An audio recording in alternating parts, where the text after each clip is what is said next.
Good morning, everybody. I'm Eureka John, and you are at Eureka Street Crypto Hub. I'm broadcasting live from Leander, Texas. It is 5:47 in the morning, and it's October 14th, 2021. Yep. Man, month is already halfway through, and I'm all right with that. Anyway, this is my video blog, and I do this every single day. And I'm not your teacher, I'm not your financial advisor, and I'm not trying to shill anything to you. I'm just talking about stuff I learn in crypto every single day, and this is my discipline. This is how I keep myself accountable, because I have to wake up in the morning and talk to you about something that I've learned. So it inspires me to learn something new every day and to have to articulate that. Good, bad, and ugly, I get it down on camera and live on the internet for you. And yeah, it turns out however it turns out. Sometimes good, sometimes bad, sometimes ugly. So yeah, that's what it is.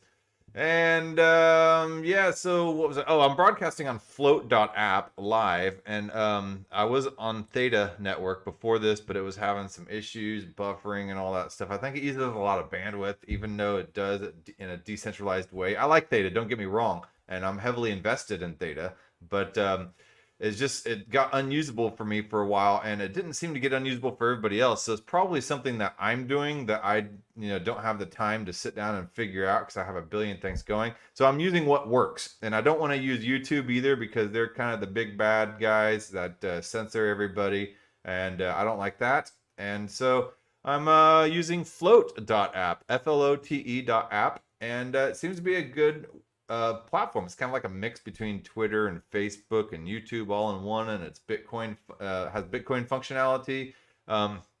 I think it works on the IPFS network, interplanetary file system, which means it does not get choked through like centralized servers like Amazon Web Services and stuff like that.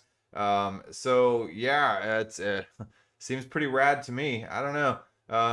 But the streaming function works really good on there, so which is why I've been using Float, and I think I'll stick around for a while. So yeah. Anyway, this is episode number 295. Wow. Yeah. So and I've done a few more episodes than that. I did like a little lunchtime series when I was first starting out. I've been doing this since October 24th, 2020, so coming up on a year now, and but the ones that I've counted, I've done 295 of them, and yeah, it's been rad, man. It's been like a journey. I've met a bunch of people along the way. I've interviewed some really cool people. I've covered some projects. I've gotten involved in communities. It's overall been a really good experience. I mean, yeah, there's some days where I just don't want to do it, but that's, like I said, it's a discipline. Some discipline is showing up even whenever you don't want to. It's like going to the gym, a lot of times you just drag an ass and you're just like, man, I don't want to go to the gym. But every time, 100% of the time, when you make it to the gym and you're actually there, you're always glad you went. There is never a time whenever you're just like, man, I wish I wouldn't have gone. So, yeah, unless you like break a bone or something, but like, okay. Even then, like, I don't know. It's just, yeah. At least you can say you broke your bone at the gym instead of falling out of your chair playing like Call of Duty or something. I don't know. But yeah, you never regret doing something productive. And every time I do a show, even if it's a terrible show or I have technical issues or whatever, I never say I regret doing that. So yeah. Anyway, so let's move on to some of the pricing for the day. I don't really focus on price. I'm more of a dollar cost average dude. But I do look at the price on a day-to-day basis, just to kind of just scan through it like I would open up a paper in the 90s and look at the baseball stats and stuff like that and see where everybody's at for the day, and just kind of get an overall feel, and look for macro patterns and stuff like that. I'm definitely not going to day trade. I'll leave that to the pros, and I'm certainly not a pro. So let's see. Bitcoin, I mean, everything's looking pretty green today. Look at that. I mean, yesterday was a little bit of a red day, like, but it's coming back up. Bitcoin's at $57,763.80. Will we see 60,000? I don't know. Ethereum's at 3,652.71. Binance Coin 479.50. Cardano, $2.18. I'm skipping over the stable coins. XRP $1.13. Solana, 151.31. Polkadot 41.57, and then skip USDC. The Doge 23 cents. Terra 39.39. Just a few cents before 40. Shiba Inu, some weird number that's way less than a penny that I'm not even going to try to say. And then what's all this over here? This Binance. Okay, there's. Oh, you can't see it on your screen. I'll show you. Shoot. Hold on. Let me scroll this out so I can show you what I'm looking at. This. What is this? Binance USD 7-day chart, Uniswap 7-day chart, Avalanche. Crazy. Let's look at the Chainlink 7-day chart. Chainlink's at 27.24. Link Marines are funny, man. They get all dramatic about everything. Yeah, I'm totally done, or like they're totally for it. I mean, I'm a Link Marine, but yeah, I don't go posting dramatic stuff about it. I don't know what that little checkbox is. It took me to this. Anyway. Whatever, that's CoinGecko. Looks like they changed their layout slightly on that. Let me get back to the coins market cap rank page. All right, so my 2-year-old, she always makes fun of me or imitates me. She's like, so. I apparently say that a lot. So. All right, and to hear her after I say that, she's like, so. All right, so I did it again. All right, Litecoin 179.89, Bitcoin Cash $600.58, Algorand $1.84, Cosmos 35.35. Cosmos is about to have a conference come up too in Portugal. It's some kind of CosmoCon or something like that. Yeah, I know some people from the Meta Game Hub DAO who are going to that Cosmos convention, and I'll be interested to hear what type of information that they glean out of that. Cosmos to me is like blockchain 3.0. They're taking it up a notch and doing things that Ethereum and Bitcoin probably never even dreamed of doing.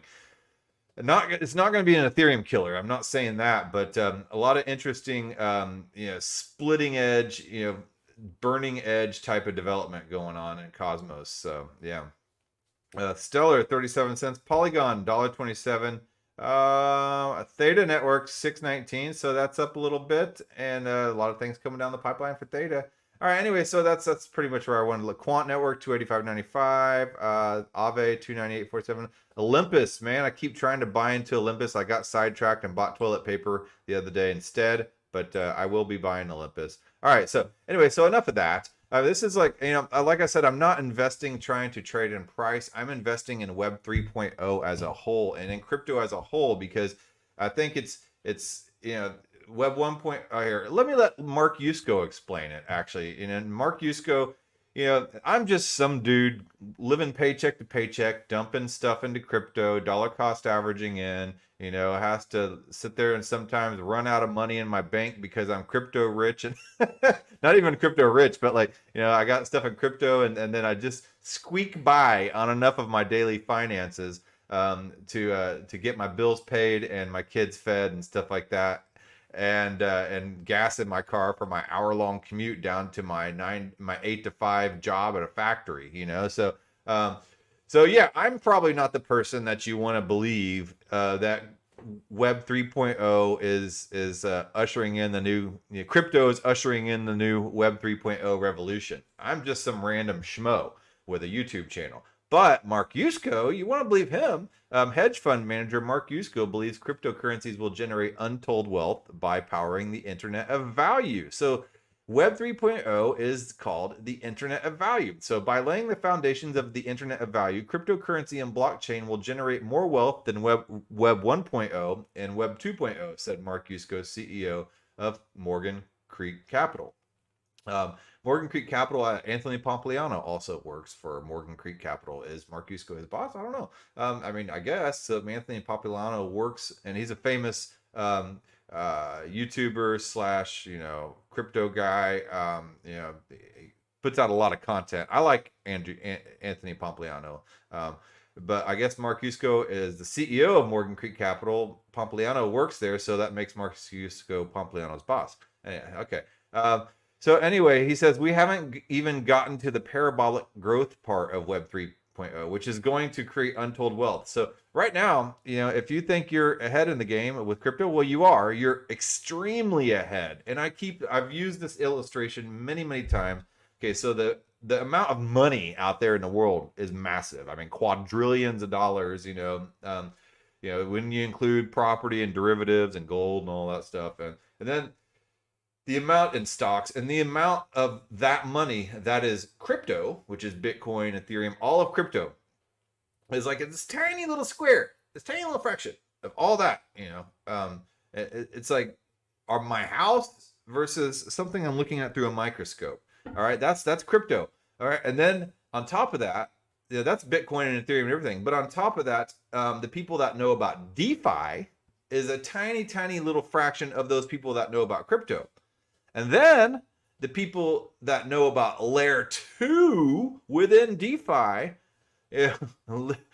that's a tiny, tiny little fraction. So, I mean, if you're in crypto right now, you are way ahead of the game. So he says we haven't even gotten to the parabolic growth part of Web3. And so if you're worried about there being a bear market, a retracement, and all this stuff, I wouldn't be too worried. Yeah, we might hit a little bear market. It's been kind of a characteristic of the 4-year Bitcoin cycles that we've been having. However, prior to 2020, we have not had the institutional adoption that has been put in place in the past year and a half.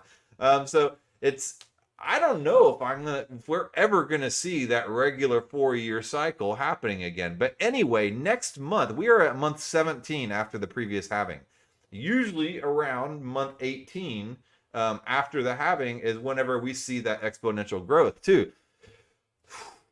So I don't know. So anyway, in his career as a hedge fund manager, Yusko profited from investing in early internet technologies. He embraced cryptocurrency in 2017 after realizing their potential to power the internet of value. I like that. I've never really used that term, internet of value. I think I'll pick baby blue. All right, so a new iteration of the internet that allows users to exchange value directly by bypassing financial intermediaries.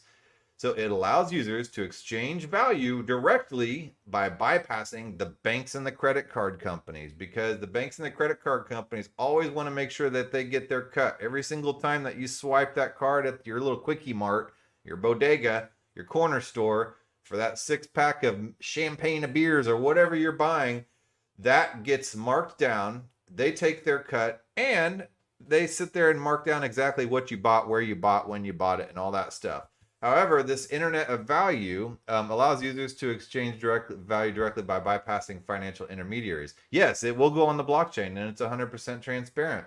But you don't have a credit card storing all that information in a centralized database. So giving all the details. So anyway, yeah, and you don't have anybody taking a cut of that unless it's miners. Okay, so let me think this one out. It's decentralized. Oh man, see, this is the articulation part that I'm working on. So anyway, in comparison with the previous iterations of the internet, which revolutionized the spheres of commerce and media, the trust net, as Yusko called it, will generate an exponentially larger amount of wealth. Okay, so financial services is far bigger than information and media and commerce, he pointed out. However, Yusko is convinced that before entering a phase of parabolic growth, the crypto industry will need to overcome the opposition of traditional financial actors and possibly face another correction. Okay, the incumbents really don't want the disruptors to win, so they will fight really hard and they'll throw up regulatory barriers and they'll try to buy up the companies and shell of the technology. Yeah, and you see that, yeah, so right now with all the regulation, Gary Gensler, Janet Yellen, so yeah, interesting stuff. So anyway, I'm going to listen to this interview with him. It's about 30 minutes long later. And then that brings on the Croissant. If you haven't followed the Croissant, Le Croissant on Twitter, the old Twitter space, I would highly recommend it. Here, let me skinny this down so you can take a look and zoom it out. Hold on. All right, so Le Croissant. Shoot. All right, so hold on. Pull this and resize this. There. If you haven't followed the Croissant at croissant.eth or at eth or on Twitter, then do so. I'm excited every time the Croissant comes out with a new thread. This one's now a few days old, but it said, "Are you ready for the next few months in crypto? There have been so many things leading up to exactly this point in time that it's very hard for me not to be extremely bullish. Let's take a deeper look." On the one hand, we have Bitcoin starting to see levels of attention it hasn't seen since May. Lightning Network adoption is going parabolic with El Salvador's recent initiatives. This trend will only continue as more nation states join in and the game theory ensues. Bitcoin Lightning Network number of channels. So look at that. That's some pretty rapid growth right there. Lightning Network is the thing in Bitcoin because Bitcoin usually takes a lot of minutes to do transactions. And this makes it instant. It opens up channels between individuals and it allows them to have lightning speed transactions, super cheap. And then when they're done, they close their channels. The amount of Lightning Network channels that have opened up in the past few months, especially with El Salvador adopting Bitcoin as their currency, has increased dramatically. So then we have the highly anticipated Taproot upgrade coming for Bitcoin in November. Bitcoin doesn't have upgrades a lot, so when it does, you'll probably want to pay attention. The major upgrade is set to increase smart contract capability, privacy, and security on the blockchain. They are using some kind of ring signature type of function in order to be able to do things more privately. If you're using a multi-sig and stuff like that, then it allows it to be anonymous. And there's some increased smart contract functionality on there. It's not exactly going to be able to put DeFi on top of it, but I mean, the more increased Taproot will allow Bitcoin developers to write scripts that are much more complex than what are possible today, but still minimize their on-chain impact by allowing spenders to only put the minimum amount of data on-chain, lowering fee rates for advanced users while also improving their privacy. And there's a specific layer on that called counterparty, in which you can create NFTs and smart contracts and all that type of stuff that works with Bitcoin, and it uses only Bitcoin as its consensus node, Bitcoin nodes. So it doesn't have its own layer of consensus network. So yeah, it's technically kind of this weird hybrid part of Bitcoin. So yeah, Counterparty is adding smart contract functionality too. So while we have all these catalysts for Bitcoin, while rumors of an ETF are running rampant. The ETF is exchange traded funds, and that would be an index fund, which is a bundle of different funds that are centered around Bitcoin in some way. And it allows people to safely invest in something. While previously attempts at having an ETF have failed, we are getting a lot closer. So the SEC has never fully regulated ETF. There's some ETF, it's called Volt something. I'll pull it up at some point. I think I looked at it on another episode a few days ago.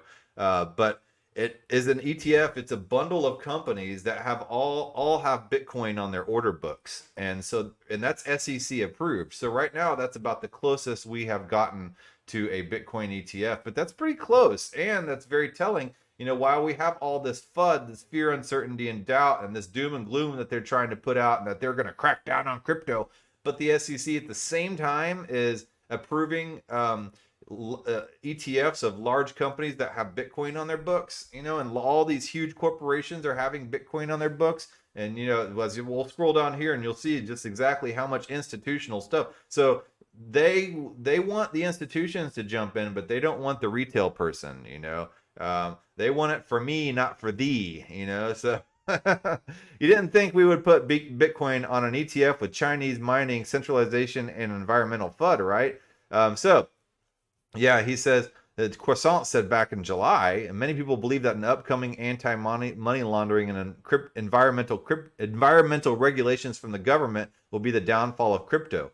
He says, I'm here to argue that it will lead to one of the largest priced out events to occur in the history of Bitcoin. So that's one of his other threads. So, and then lastly, Q4 is extremely bullish, historically bullish for Bitcoin. And we have the macro landscape working for us at the same time with monetary policy disassociated from reality. I would say things are looking fantastic for Bitcoin at this moment in time. So yeah, you have the macro landscape looking pretty weird with monetary policy disassociated from reality. You have all these stocks just like, doing very well, and then we have all this massive inflation.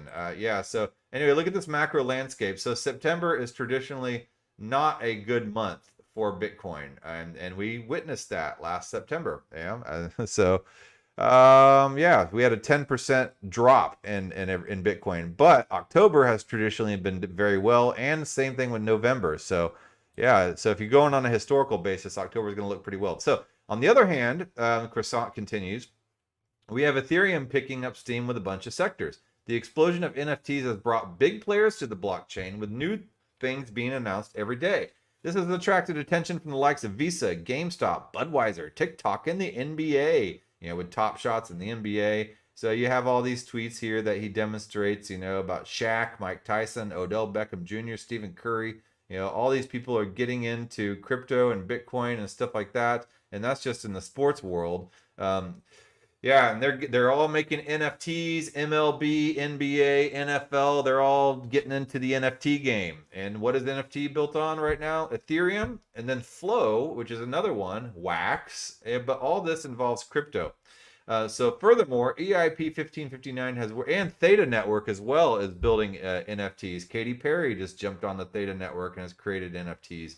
So furthermore, EIP 1559 has worked behind the scenes to burn $1.8 million worth of Ethereum in just 68 days. This is Ethereum being removed from the existing supply that would have otherwise gone into the hands of miners and likely been sold by the miners, which drops the value. This is going to have astronomical effects with time. Because I see everybody, EIP 1559 really isn't doing anything. You got to give it time. So, yeah. Then we have things like Visa planning to build out a Layer 2 network for stablecoins.